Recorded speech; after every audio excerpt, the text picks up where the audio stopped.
ನಮಸ್ತೆ ರೈತ ಬಾಂಧವರೇ. ನಾವು ದಾವಣಗೆರೆ ಜಿಲ್ಲೆ ದಾವಣಗೆರೆ ತಾಲೂಕು ಕೊಗ್ನೂರು ಅಂತಕ್ಕಂಥ ಒಂದು ಗ್ರಾಮದಲ್ಲಿದ್ದೀವಿ. ನಮ್ಮ ಆಕಾಶು ಮತ್ತು ಹರೀಶ್ ಅಂತಂದೇಳಿ ಬ್ರದರ್ಸ್ ಅವ್ರ ತೋಟದಲ್ಲಿ ಸುಮಾರು ಒಂದು 3 ಎಕರೆ ಅಡಿಕೆ ತೋಟ. ನಮಸ್ಕಾರ. ನಮಸ್ಕಾರ ಸರ್, ತಾವೇನು ಕೆಲಸ ಮಾಡ್ತೀರಿ? ಇದೇ ಹೊಲದ್ದೆ ಸರ್. ನಿಮ್ಮ ನಮ್ಮ ಬ್ರದರ್ ಬಸ್ಕಾಮ್ನಲ್ಲಿ ಸರ್. ಬೆಸ್ಕಾಮ್ನಾಗ ಸರ್. ಇಲ್ಲಿ ಸುಮಾರು 1760 ಗಿಡ ಐತಲ್ಲ? ಹಾಂ ಸರ್, 1700. ಇಲ್ಲಿ ಕುರಿನೂ ನಿಲ್ಲಿಸಿದಿರಲ್ಲ? ಹಾಂ ಸರ್, ಕುರಿ ನಿಲ್ಲಿಸಿದಿರಿ. ಹಾಂ ಸರ್. ಸಗಣಿ ಗೊಬ್ಬರನೂ ಕೊಟ್ಟಿದ್ದೀರಿ. ಹಾಂ ಸರ್, ಸರ್ ನೀವು ಜೊತೆಗೆ ರಸಗೊಬ್ಬರನೂ ಕೊಟ್ಟಿದ್ದೀರಿ, ಹೌದಲ್ಲ? ಹಾಂ ಸರ್. ನೀರು ಚೆನ್ನಾಗೈತಲ್ಲ? ಹಾಂ ಸರ್, ನೀರು ಚೆನ್ನಾಗಿದೆ. ನೀರು ಚೆನ್ನಾಗೈತಲ್ಲ ಸರ್? ಸರ್, ನಿಮ್ಮ ಪ್ರಕಾರ ಈ ತೋಟದಾಗ ಇಳುವರಿ ಕಡಿಮೆ ಐತೆ ಜಾಸ್ತಿ ಐತೆ? ಕಡಿಮೆನೇ ಸರ್, ಇಳುವರಿ ಕಡಿಮೆನೇ ಸರ್. ಕಡಿಮೆನೇ ಸರ್ ಇಳುವರಿ ಜಾಸ್ತಿ. ಈಗ ಎಲ್ಲ ಪ್ರಯತ್ನಗಳನ್ನು ಮಾಡಿದಿಲ್ಲ? ಮಾಡಿದೆ ಸುಮಾರು ಈ ವರ್ಷದ ಖರ್ಚು ಲೆಕ್ಕ ಹಾಕಿದ್ದೀವಿ ನಾವು, ಅಂದಾಜು. ಹಾಂ ಸರ್. ಸ್ಪ್ರೇನು ಹಾಂ ಮಾಡಿಸಿದ್ದೀವಿ. ಸರ್, ಸ್ಪ್ರೇ ಮಾಡಿ. ಒಂದು ಗಿಡಕ್ಕೆ ಸುಮಾರು 74 ರೂಪಾಯಿನ ಬೀಳ್ತೈತಲ್ಲ ಹಾಂ ಸರ್? ಒಂದು ಗಿಡಕ್ಕೆ 74 ರೂಪಾಯಿನ ಸರ್. ಈ ಬೇರು ನೋಡಿದ್ವಲ್ಲ ಸರ್? ಹಾಂ ಸರ್. ಈ ಬೇರು ಇಡೀ ಇದನ್ನ ಯಾವುದೋ ಸುಮಾರು ಒಂದು 2 ಕಡೆ ತೆಗ್ಸಿದ್ದನ್ನು ಹಾಂ ಸರ್. ಒಂದು ಅರ್ಧ ಗಂಟೆ ಆಯ್ತು ನಿಮ್ಮ ತೋಟಕ್ಕೆ ಬಂದು. ಅದೇ ಸರ್. ಸರ್, ಈ ಬೇರ್ಗೇನೋ ತಂತು ಬೇರು ಈ ಫುಡ್ಡನ್ನು ಅಬ್ಸರ್ವ್ ಮಾಡ್ತಕ್ಕಂಥ ರೂಟ್ ಏನಾದ್ರು ಇದ್ರಾಗ ದೊಡ್ಡದಾಗ ಕಾಣ್ತಾವ? ಇಲ್ಲ ಸರ್, ಕಾಣ್ತಾ ಇಲ್ಲ ಸರ್. ಈ ಥರ ಬೇರಿದ್ರೆ ಹಾಂ ಸರ್. ಹಾಂ ಸರ್. ಫುಡ್ ಅಬ್ಸರ್ವ್ ಆಗಲ್ಲ ಸರ್? ಅದೇ ಆಗಲ್ಲ ಸರ್. ಮಣ್ಣಲ್ಲಿ ಪೋಷಕಾಂಶ ಬೇಕಾದಷ್ಟು ಐತಿ, ಹಾಂ ಸರ್. ತಗಂತ ಇಲ್ಲ. ಹಾಂ ಸರ್. ಹೌದಾ? ಹಾಂ ಸರ್, ತಗೊಂತ ಇಲ್ಲ ಸರ್. ಎರೆಹುಳು ಸಂಖ್ಯೆನೂ ಕೂಡ ಕಡಿಮೆ ತೋಟದಾಗ, ಹೌದಾ? ಹಾಂ ಸರ್. ಕಳ್ಳನಾಶಕ ಹೊಡಿಯಲ್ಲ, ಇಲ್ಲ ಸರ್.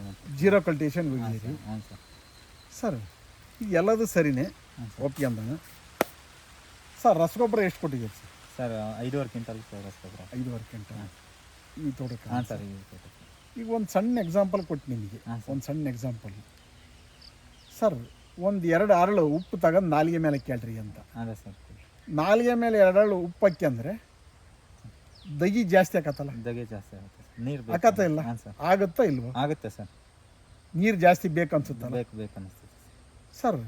ಇಲ್ಲಿ ಸುಮಾರು ಒಂದು 6 ಕ್ವಿಂಟಲ್ ಹತ್ತತ್ರ ರಸಗೊಬ್ಬರ ಕೊಟ್ಟಿದ್ದೀರಲ್ಲ, ಇಲ್ಲಿ ಸೂಕ್ಷ್ಮಾಣು ಜೀವಿಗಳ ಚಟುವಟಿಕೆ ಕಡಿಮೆ ಆಗುತ್ತಲ್ವಾ? ಹಾಂ ಸರ್. ಒಂದಿಷ್ಟು ಇನ್ಸ್ಟೆಂಟ್ ರಿಸಲ್ಟ್ ಹತ್ತತಿ. ಅದೇ.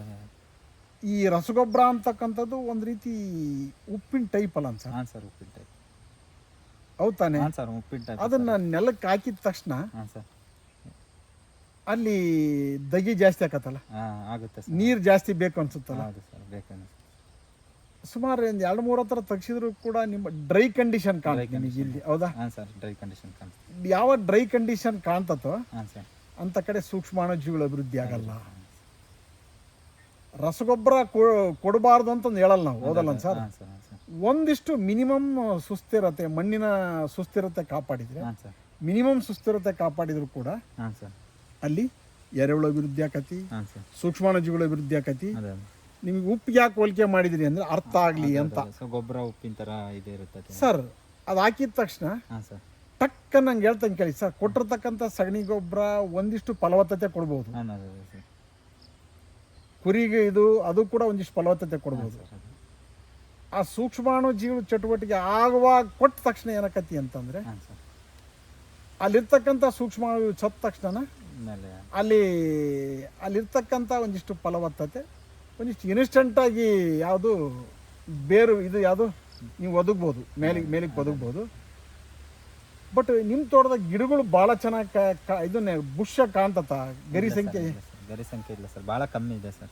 ಗರಿ ಸಂಖ್ಯೆ ಕಡಿಮೆ ಇದೆ. ಗರಿ ಸಂಖ್ಯೆ ಕಮ್ಮಿ ಇದೆ, ನೆರಳು ಇಲ್ಲ, ಏನಿಲ್ಲ ಸರ್. 1700 ಗಿಡದಿಂದ ಹಾಂ ಸರ್, ಅಂದಾಜು ಹಾಂ ಸರ್, ಈ ಸಲ ಇಳುವರಿ ಅಂತ ಸರ್ ಅಂದಾಜು 100 ಕ್ವಿಂಟಲ್ ಸರ್.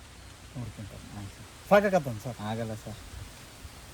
ಈಗ ಒಂದು ಗಿಡಕ್ಕೆ 74 ರೂಪಾಯಿ ಮಿಕ್ಕೂ ಜಾಸ್ತಿ ಖರ್ಚು ಮಾಡಿ ಹಾಂ ಸರ್, ನಾವು ಮಿನಿಮಮ್ ಇಳುವರಿ ತಗೊಂತಕ್ಕಂಥದ್ದು ಸರ್ ಸೂಕ್ತ ಅಲ್ಲ. ಒಂದಿಷ್ಟು ಇದರಲ್ಲಿ ಸಮಗ್ರ ಬೆಳೆ ಪದ್ಧತಿ ಓದು ಉತ್ತಮ. ಹಾಂ ಸರ್. ಇದರಲ್ಲಿ ಜಾಯ್ಕಾಯಿ ಮಾಡೋಕ್ಕೆ ಅವಕಾಶ ಐತಿ, ಮಾಡಿದರೆ ತುಂಬ ಒಳ್ಳೆಯದು. ಮಾಡೋಣ. ಕನಿಷ್ಠ ಪ್ರಾಯೋಗಿಕವಾಗಿ ಆದರೂ ಒಂದು 20-30 ಗಿಡ ಹಾಕಿ ಅಂದರೆ ಹಾಂ ಸರ್, ಬರ್ತದೆ. ಹೌದು ಅದೇ ಸರ್. ಒಂದಿಷ್ಟು ಅಲ್ಲೇದಲ್ಲೇ ಒಂದಿಷ್ಟು ಗುಂಪು ಬಾಳೆ ಮಾಡ್ಕೊಂಡ್ರೆ ಒಳ್ಳೆಯದು. ಹಾಂ ಸರ್. ಗಿಡ ಬಿಟ್ಟು ಗಿಡ, ಸಾಲು ಬಿಟ್ಟು ಸಾಲು, ಬಾರ್ಡ್ರಲ್ಲಿ ಒಂದಿಷ್ಟು ಹಾಂ ಸರ್, ಈ ಜೀವಂತ ಬೇಲಿ, ಅದೇ ಸರ್, ಈ ಲೈಫ್ ಫೆನ್ಸಿಂಗ್ ಅಂತೀವಲ್ಲ ಸರ್, ಅದೇ ಅದನ್ನು ಮಾಡ್ಕೊಂಡ್ರೆ ಹಾಂ ಸರ್, ಬಿಸಿ ಗಾಳಿ ತಾಕಲ್ಲ. ಹಾಂ ಸರ್, ಆದಷ್ಟು ಈ ಕಡಿಮೆ ನೀರಲ್ಲಿ ತೋಟಗಾರಿಕೆ ನಿರ್ವಹಣೆ ಮಾಡ್ತಕ್ಕಂಥ ಒಂದು ತಾಂತ್ರಿಕತೆನ ನಾವು ಕಲಿಲೇಬೇಕು. ಹಾಂ ಸರ್. ಇಲ್ಲ ಹಿಂದೆಲ್ಲ ಇದು ಇಲ್ಲಿ ಬರಗಾಲ ಬಂದಾಗ ತೊಂದರೆ ಆಗೈತಲ್ಲ, ನೀರಿಂದ ತೊಂದರೆ ಆಗಿದೆ ಸರ್, ಭಾಳ ತೊಂದರೆ ಆಗಿದೆ ಸರ್. ತೊಂದರೆ ಆಗೈತಲ್ಲ. ಹಾಂ ಸರ್, ತೊಂದರೆ ಆಗಿದೆ. ಈಗ ಇವು ಸತ್ ಉಳಿದಿರ್ತಕ್ಕಂಥ ಗಿಡಗಳಲ್ಲ ಹಾಂ ಸರ್, ಸತ್ ಉಳಿದ್ರಂತೆ 2 ಸತಿ ಹಂಗೆ ಆಗಿದೆ ಸರ್. ಈ ಇತಿಹಾಸದಿಂದ ನಾವು ಪಾಠ ಕಲಿಬೇಕೋ ಬೇಡ? ಕಲಿಬೇಕು ಸರ್, ಕಲಿಬೇಕಲ್ಲ. ಕಲಿಬೇಕು ಸರ್. ಈ ಭಾಗದಲ್ಲಿ ನೀವು ಉಳುಮೆನೂ ಮಾಡಿಲ್ಲ, ಹಾಂ ಸರ್. ಆದರೂ ರಸಗೊಬ್ಬರ ಚೆನ್ನಾಗಿ ಕೊಟ್ಟಿದ್ದೀರಿ, ಹಾಂ ಸರ್. ಕುರಿ ನಿಲ್ಸಿದಿರಿ, ಸಗಣಿ ಗೊಬ್ಬರ ಕೊಟ್ಟರು ಇಳುವರಿ ಬರಲ್ಲ ಅಂದರೆ ಹಾಂ ಸರ್. ಇದು ಒಂದು ರೀತಿ ಅವೈಜ್ಞಾನಿಕ ಪದ್ಧತಿ ಅಂತ ಅದಲ್ಲ ಸರ್. ಹಾಂ ಸರ್, ಕರೆಕ್ಟ್. ಮಿನಿಮಮ್ ಒಂದಿಷ್ಟು ಹೇಳ್ತಂಗೆ ಕೇಳಿ ಸರ್, ನಿಮ್ಮಂಥ ಯುವಕರು ಹಾಂ ಸರ್. ಸಮಾಜಕ್ಕೆ ಮಾದರಿಯಾಗಿ ತೋಟಗಾರಿಕೆ ಮಾಡೋದು ಉತ್ತಮ ಅನ್ನೋದು ನಮ್ಮ ಸಲಹೆ.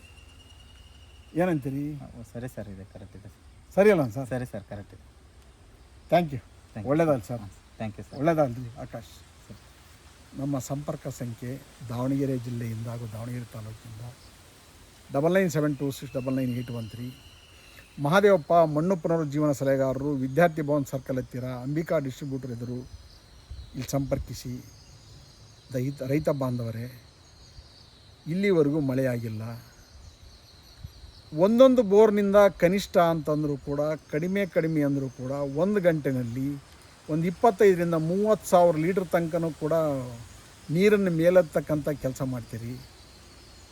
ಅದು ನೀರನ್ನು ಭೂಮಿನಲ್ಲೇ ಉಳಿಸ್ಬೇಕು, ಒಂದಿಷ್ಟು ಇಂಗಿಸ್ತಕ್ಕಂಥ ಕೆಲಸ ಮಾಡ್ತಕ್ಕಂಥದ್ದು ನಮ್ಮ ಕೆಲಸ ಆಗಬೇಕು. ಯಾವಾಗ ಅಂದರೆ ಪ್ರಕೃತಿಗೆ ಪೂರಕವಾಗಿ ತೋಟಗಾರಿಕೆ ಮಾಡಿದಾಗ, ಅತಿಯಾಗಿ ಭೂಮಿಯಿಂದ ನೀರು ಎತ್ತದೇ ಇದ್ದಾಗ ನಿರಂತರವಾಗಿ ನಾವು ಒಂದಿಷ್ಟು ಭೂಮಿಗೆ ನೀರನ್ನು ಇಂಗಿಸ್ತಕ್ಕಂಥ ಕೆಲಸ, ಸೂಕ್ಷ್ಮಾಣು ಜೀವಿಗಳಿಗೆ ಒಂದಿಷ್ಟು ಊಟ ಆಗ್ತಕ್ಕಂಥ ಕೆಲಸ, ಎರೆಹುಳನ ಅಭಿವೃದ್ಧಿ ಮಾಡ್ತಕ್ಕಂಥ ಕೆಲಸನ ಮಾಡ್ಕೊಂಡ್ರೆ ಮಣ್ಣಿನ ಜೈವಿಕ ಶಕ್ತಿನೂ ಜಾಸ್ತಿ ಆಕತಿ, ಮಣ್ಣಿನ ರಾಸಾಯನಿಕ ಗುಣನೂ ಜಾಸ್ತಿ ಆಕತಿ, ಮಣ್ಣಿನ ಭೌತಿಕ ಗುಣನೂ ಜಾಸ್ತಿ ಆಗುತ್ತೆ, ಬೇರುಗಳ ಅಭಿವೃದ್ಧಿ ಚೆನ್ನಾಗಾಗುತ್ತೆ. ಹೆಚ್ಚಾಗಿ ದಯಮಾಡಿ ನೀವು ಒಂದಿಷ್ಟು ಜೈವಿಕ ಒಳಸುರಿಗಳನ್ನ, ಉತ್ತಮವಾಗಿರ್ತಕ್ಕಂಥ ಜೈವಿಕ ಒಳಸುರಿಗಳನ್ನ ಒಂದಿಷ್ಟು ತಜ್ಞರ ಸಲಹೆ ಪಡೆದು, ಅನುಭವಿ ಕೃಷಿಕರ ಸಲಹೆ ಪಡೆದು ಈ ರೀತಿ ಮಾಡೋದ್ರಿಂದ, ತೋಟಗಾರಿಕೆ ಮಾಡೋದ್ರಿಂದ ಉತ್ತಮವಾಗಿರ್ತಕ್ಕಂಥ ಇಳುವರಿ ತಗೋಬೋದು. ಜೊತೆಗೆ ನಮ್ಮ ಕಾನ್ಸೆಪ್ಟ್ ಏನಾಗಿರಬೇಕು ಅಂತ ಹೇಳಿದರೆ, ಹೆಚ್ಚು ಸಾವಯವ ತ್ಯಾಜ್ಯಗಳನ್ನ ತೋಟದಲ್ಲೇ ನಿರ್ವಹಣೆ ಮಾಡಿ ಮಣ್ಣಿಗೆ ಮುಗಿಸ್ತಕ್ಕಂಥ ಕೆಲಸ ಅಥವಾ ಮುಚ್ಚಿಗೆ ಮಾಡ್ತಕ್ಕಂಥ ಕೆಲಸ ತೋಟಗಾರಿಕೆ ಬೆಳೆನಲ್ಲಿ ಇದು ಮಾಡಿದರೆ ತುಂಬ ಉಪಯುಕ್ತ ಅಂತಕ್ಕಂಥ ವಿಚಾರ. ಈ ಥರ ಮಾಡಿದರೆ ರೋಗ ಬಾಧೆ ಮತ್ತು ಕೀಟ ಬಾಧೆಯನ್ನು ಅವಾಯ್ಡ್ ಮಾಡ್ಬೋದು. ಮಣ್ಣು ಫಲವತ್ತತೆ ಆದಂಗೆ, ಮಣ್ಣು ಸುಸ್ಥಿರ ಆದಂಗೆ ಬೆಳೆನಲ್ಲೂ ಬದಲಾವಣೆ ಕಾಣ್ಬೋದು. ಜೊತೆಗೆ ನೀರನ್ನು ಉಳಿಸ್ಬೋದು, ನೆಮ್ಮದಿಯ ಬದುಕನ್ನು ಕಾಣಬಹುದು, ಬೇರೆ ರೈತರಿಗೆ ಮಾದರಿಯಾಗಿ ನಾವು ಬದುಕ್ಬೋದು ಅಂತಕ್ಕಂಥ ವಿಚಾರಗಳನ್ನು ತಿಳಿಸ್ತಾ ನಮ್ಮ ವಿಚಾರಗಳು ವಿದಾಯ ಹೇಳ್ತೀವಿ. ಮತ್ತೊಂದು ಬಾರಿ ನಮ್ಮ ಸಂಪರ್ಕ ಸಂಖ್ಯೆ ಇನ್ನೊಂದು ಹೇಳ್ಬಿಡಿ sir, number 9945774346. Thank you sir, thank you.